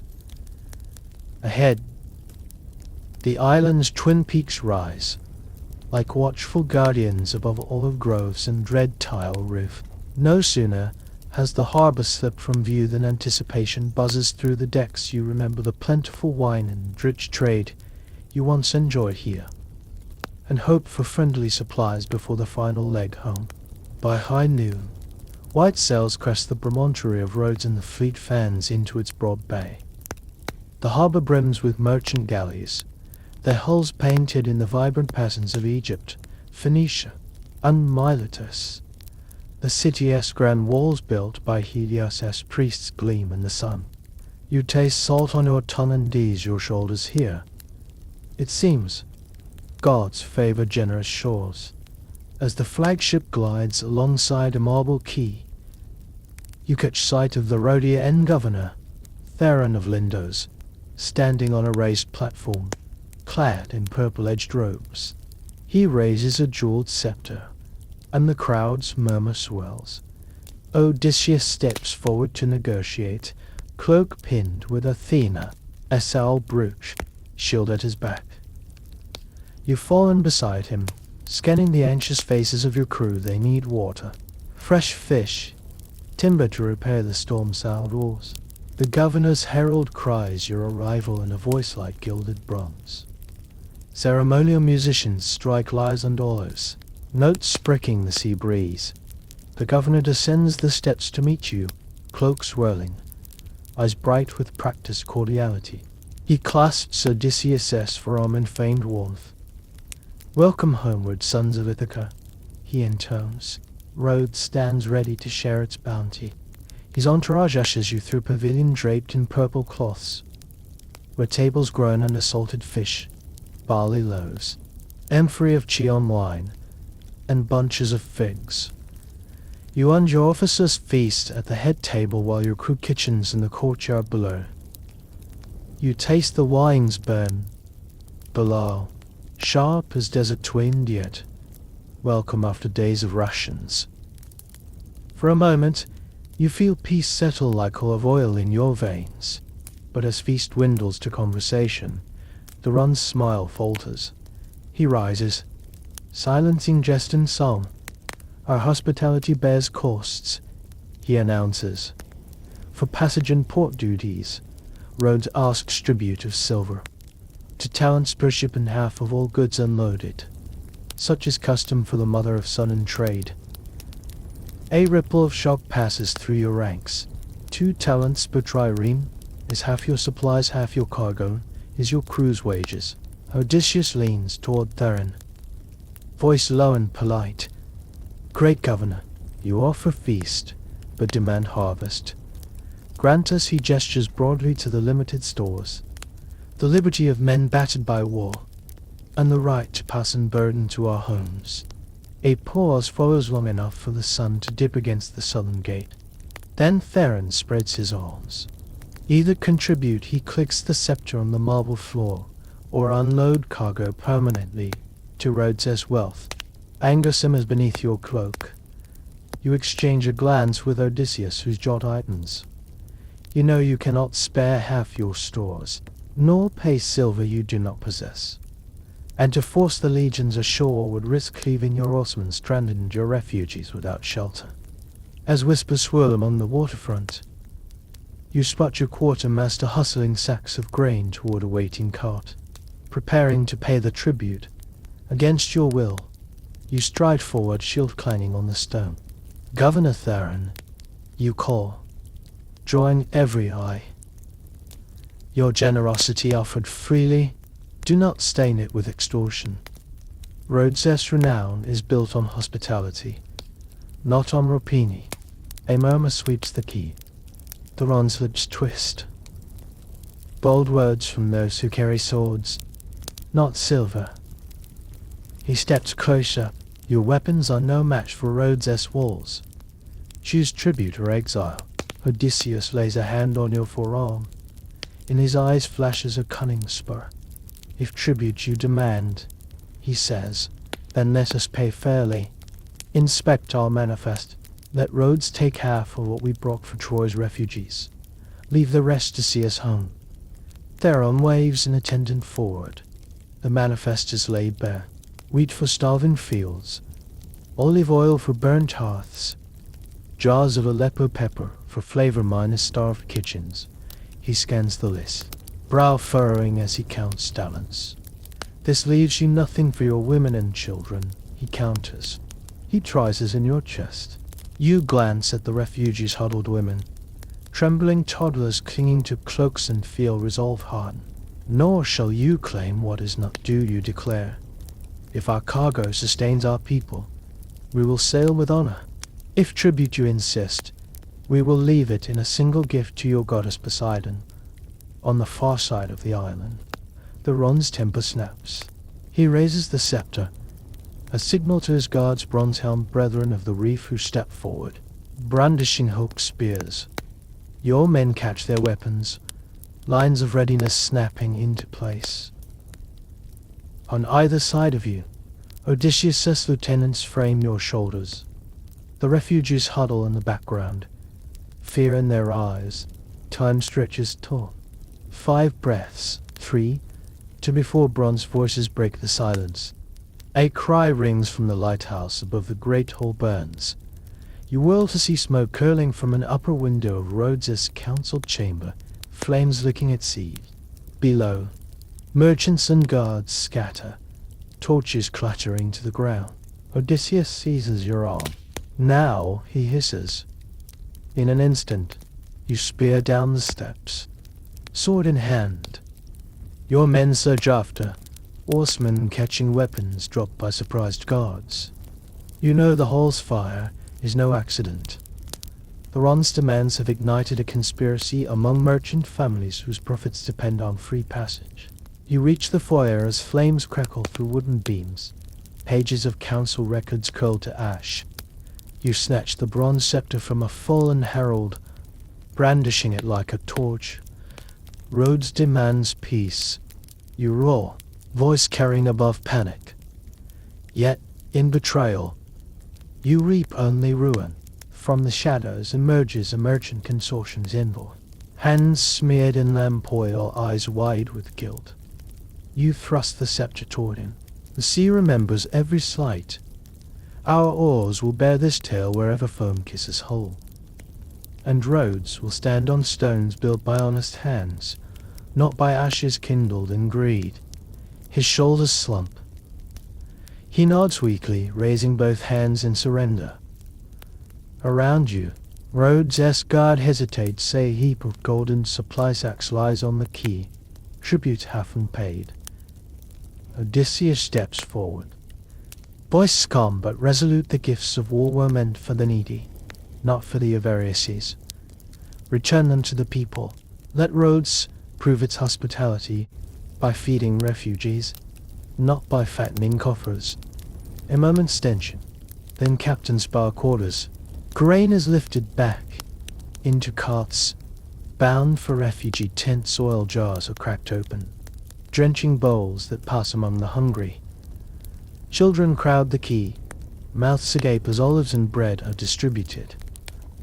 Guards lower spears. The governor's envoy sinks to his knees, tears glinting in torchlight. You sheath the scepter and turn to Odysseus. We leave with nothing owed. You say, third tight. He smiles wry, triumphant, and with honor intact. As the fleet slips anchor under a silent moon, you stand at the prow, watching Rhodes' lights fade behind the smoke's last tendril. You taste the salt on your lips, grief for betrayal, relief for mercy. Ahead lies Alexandria's shoals, Cyrene's sands, and finally Ithaca's shores. Each stroke carries you further from treachery and closer to home. In the hush of the night sea, you whisper Athena's name for guidance through storms of greed, for honor and arms, and for the wisdom to meet betrayal with resolve and compassion. And as the wind carries you onward, you know that every deception faced strengthens the vow to sail true. wherever the horizon leads.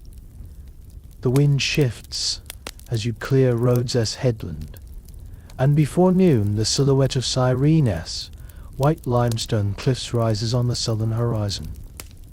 Its harbour, nestled in a crescent of ochre sands, is dotted with palm-fringed docks. As your trireme slips alongside the weathered quay, children dart between holes, laughing at the spray as local fishermen haul nets brimming with silvery mackerel. You step ashore onto warm sand flecked with crushed shell, each footfall a reminder that the world remains vast beyond Ithaca's olive groves. In the market square, traders from Bark and Alexandria haggle over amphorae of Libyan wine and vessels of spiced honey. You thread through stalls draped with dyed linen, its colors richer here in the desert light. The air is heavy with frankincense, smoke drifting from stone altars where priests invoke Apollo's healing rays. A healer's retinue in white linen tenders wounded sailors, binding sprained ankles with poultices of desert herbs. You kneel beside a young oarsman, examining a cut on his shin. With gentle fingers, you bind him in lint steeped in thyme and cease, murmuring reassurance as relief softens his grimace. At the governor's pavilion, you present Athena, Esau brooch and salute. Lady Iphigenia, clad in robes of pale saffron, greets you beneath a canopy of date leaves.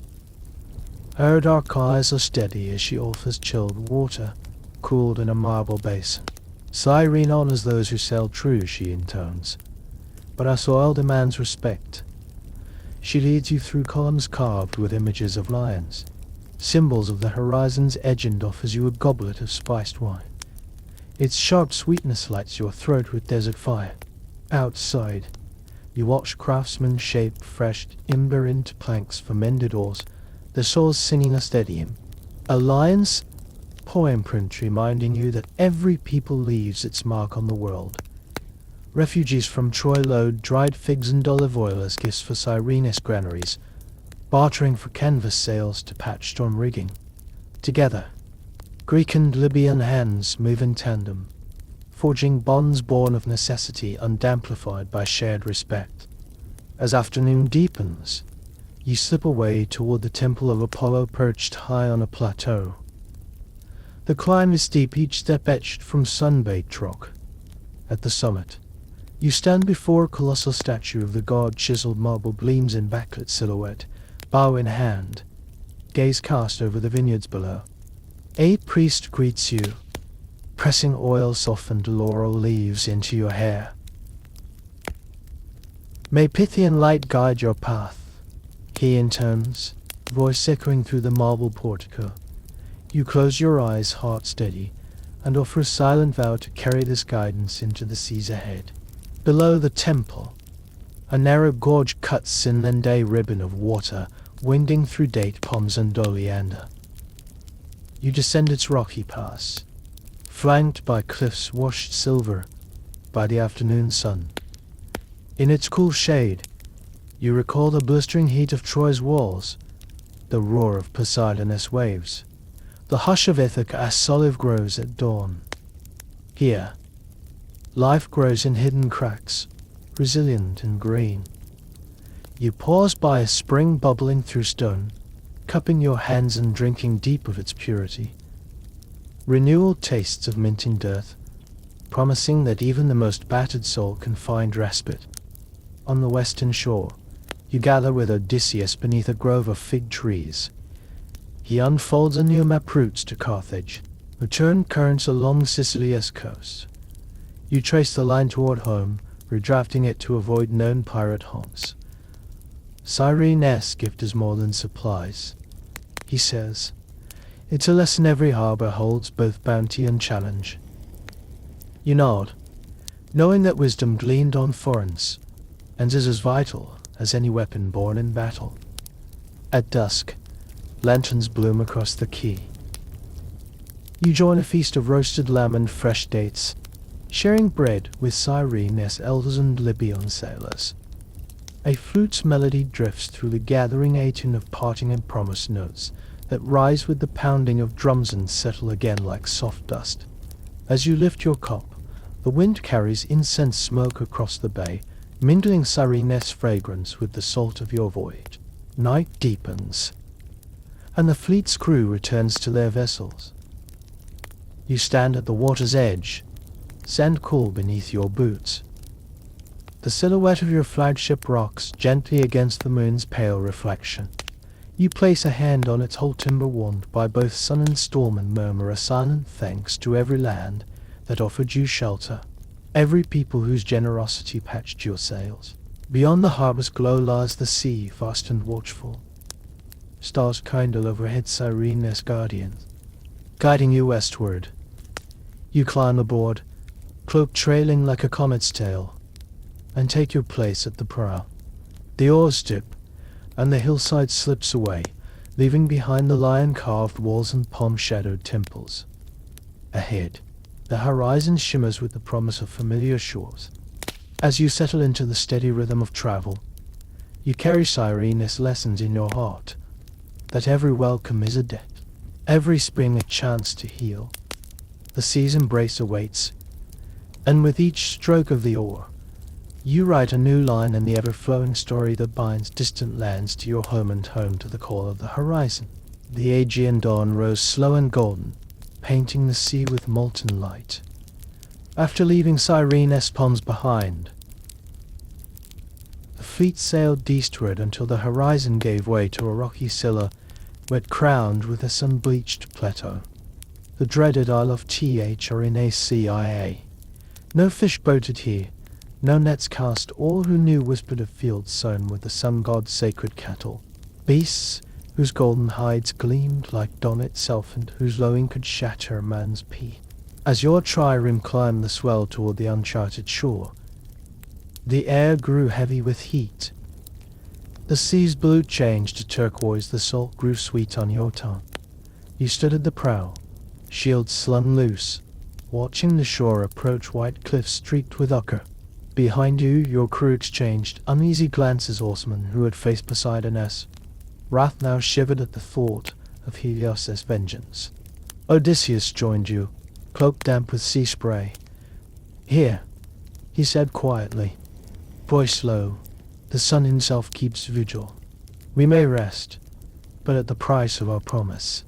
You recalled the oath sworn beneath Athena, Esau no shore untested, no vow unbroken. You replied, and touched no beast sacred to his herd. A flagship slipped into a shallow cove ringed by tamarisks. 3 smaller vessels followed suit, their hulls dragging over sun-baked stones. At the water's edge, you and Odysseus led a small party of shore officers, a pair of trusted priests, and the healer who had tended Cyrene's wounded. You set a single tent of white cloth against the dunes, piled your stores beneath its shade, and quenched your thirst at a hidden spring whose water smelled of mint. No cattle grazed here, only low scrub and wild barley. The priests knelt in supplication, carving runes into the rocks and offering barley cakes to Helios's name. You felt their chants ripple across the sun, lord of steeds and harvest. Grant us shelter this day, let our oaths Grant us shelter this day, let our oaths stand firm, and guide us onward with your light.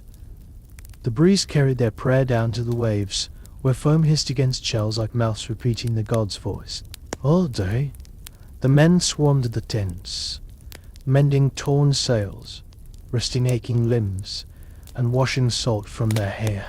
Refugees from Troy, women, children, elders, stayed behind the tents, weaving baskets from reed and branch, forging new purpose in labor's quiet ritual.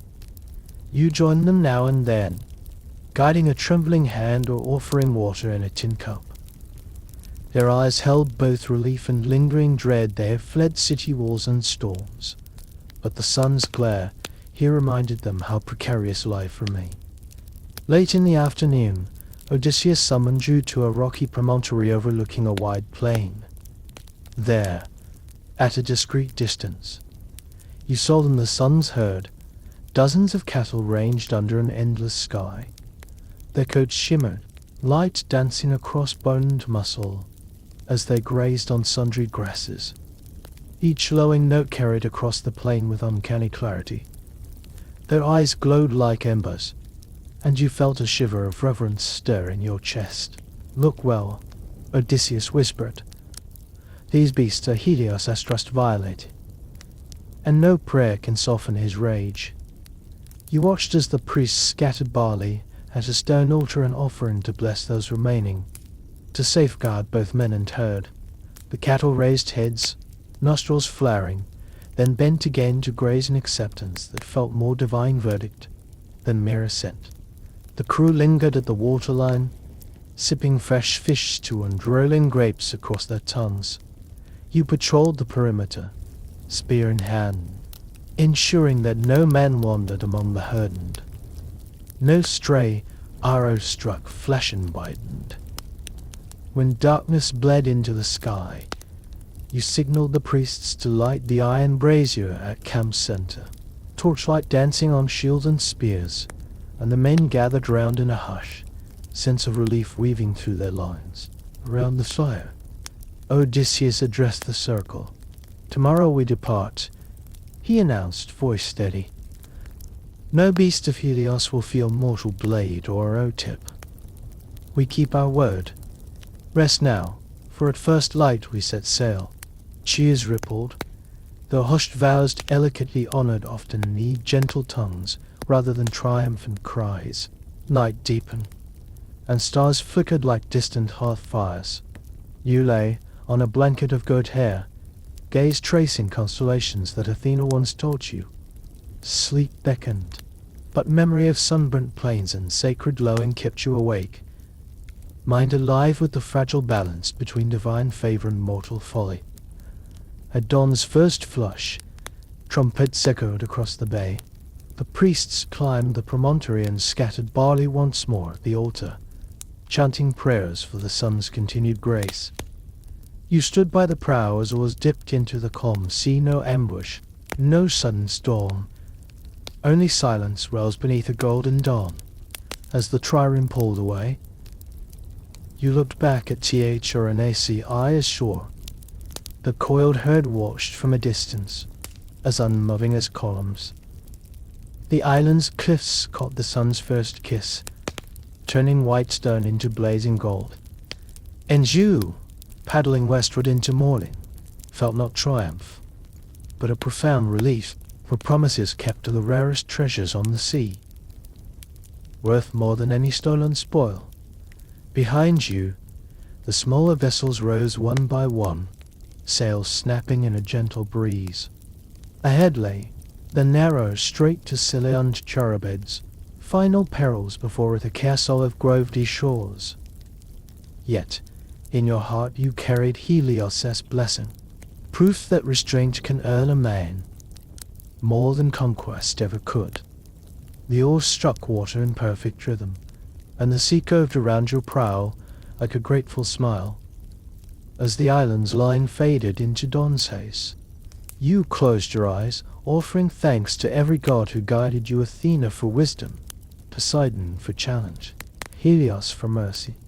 And so, with vows honored and hearts lightened, you steered the fleet toward home, sailing not on the wings of wind alone, but on the steadfast honor that outshines even the brightest dawn.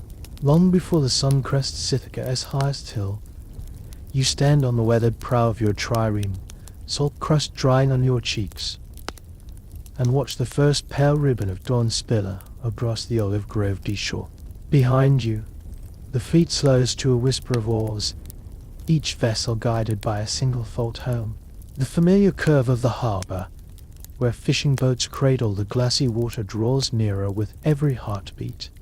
As your ship glides over the shallows, you feel a tremor of relief ripple through your bones. The sea's vast challenge has yielded to this quiet bay, where children's laughter drifts across the quay and the scent of fresh bread drifts on the breeze. You lean forward, shield slung loosely at your back, and let your fingertips brush the seafoam tang, tasting at last the promise of solid ground. On deck, the crew gathers their belongings: rations of dried figs and olives, battered shields, mended sails flapping like exhausted wings. Troy's scarred shield rests at your feet, an ever-present reminder of the trials you've borne. You pause, a shield's bronze dents glowing in the new light, and murmur a silent vow its next home will be the hearth where peace finally takes root. The first oars touch sand. You step forward, boots sinking in cool grain, and plant your spear a pride stake that marks your return. Odysseus steps ashore, clothed dripping with dew and pride shining in his eyes. He offers you a wry smile at last. Ithaca welcomes no gods, no tests, just home. He pats your shoulder, and you both turn toward the waiting olive trees. Family bursts forward your sister, as bright with tears, and your aged grandfather, walking stick in hand, lean on each other as they hurry across the sand. In their embrace you feel every mile of your journey melt away. Your mother stands just behind them, hands outstretched, as though to cradle you whole. You close your eyes and let her warmth steady every ragged edge of your soul. Behind them, city guards lower their spears in salute, recognizing the scarred survivors who sailed through storms and sorcery. Townspeople spill into the streets, clustering at windows and doorways, friends you haven't seen since before war's dark shadow fell. Children peek from behind doorposts, curiosity alight in their eyes as you pass, shield clanking, cloak still damp with salt. By midday, you gather beneath the oldest Olympus gnarled trunk ringed by stone benches and join a feast of roast lamb, fresh figs, and pomegranates bursting with juice. A brazier crackles at the center, scattering smoky incense that mingles with the olive's fragrant leaves. You lift a cup of wine, first since THRNAC, as vow and drink deeply, the sweetness a balm on your parched lips. Around you, laughter and song fill the grove, weaving a tapestry of relief and renewal. When the feast wanes, your grandfather rises on shaky legs and raises his cup. To those who journeyed far, who kept their earthen hearts, he toasts. May this olive grove shade be your refuge, and its oil your strength. His voice cracks with age and joy, and you catch the eyes of every survivor, each nodding, each heart full at last. Later, you wander the stone quay alone, shield in hand, tracing the path you first set foot on. Seagulls wheel overhead, calling like old friends. You pause beside the empty berth where your flagship rests, now at anchor.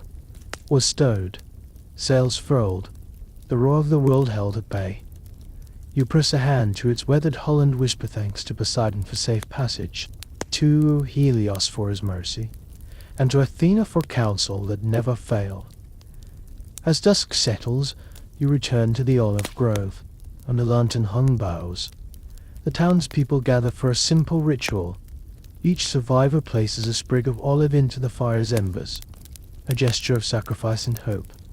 You step forward, lay Troy's scarred shield against the trunk, and press your olive sprig atop it. The embers glow, flicker, then send sparks skyward like promises kept.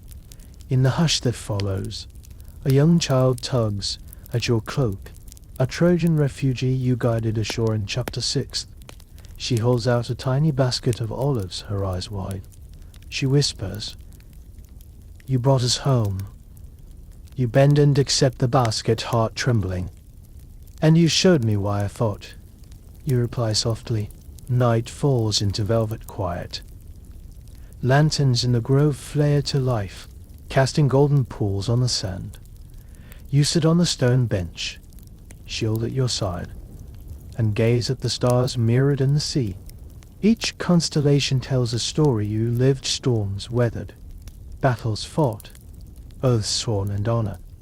Yet here, beneath the ancient olive shade, those tales rest beside laughter and soul, a living testament that even the darkest voyage ends in light. Before you close your eyes, you press a finger to the olive wood of Troy's shield one last time.